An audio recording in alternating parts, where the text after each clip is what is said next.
Barrow Bookstore presents As the Oil Lamp Burns, Literary Housewives of Concord. Episode 23. Sparkle, darling. Previously. On her way to Edna's, the Lady of Shalott arrived at Boston Harbor and was about to paddle west to Concord when the sun came dazzling through the sky and flamed upon brazen stolen goods, sparkling high on the pirates' pop-up shop on the wharf. Drawn to the golden galaxy, the Lady of Shalott was perusing the gems, once worn merrily. Your jewelry for your lives, ladies. When Kanga and Joe arrived at her side. Are we back at Concord now? A few moments later, Henry David Thoreau, who had finished pitching his new book idea to Boston publisher James Fields. It's a true story about pirates who, long ago, came to Concord and buried treasure.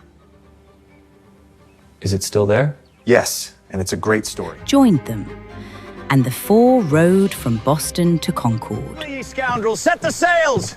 After them, me boys! We'll find them yet. Find them yet! Find them yet! Find The them troop yet. of damsels glad left Henry in the town and floated on the mill stream down to Edna's. As they entered the house, the summons sounded for dinner.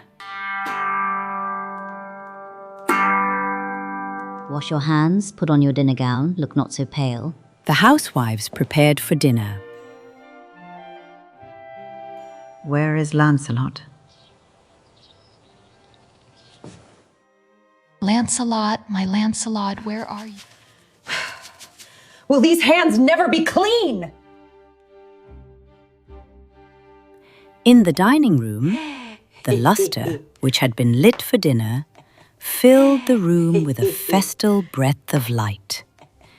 Everything was still, save the laughing of Bertha. As each housewife entered the dining room, the Lady of Shalott handed them a gold necklace she had bought at the pirate pop-up and told them, "Sparkle, darling."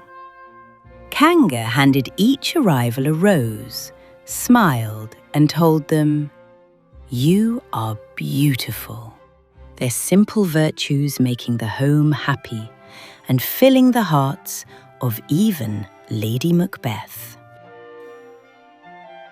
Bertha liked this idea and joined them. This is for you, and this is for you, and you can have one.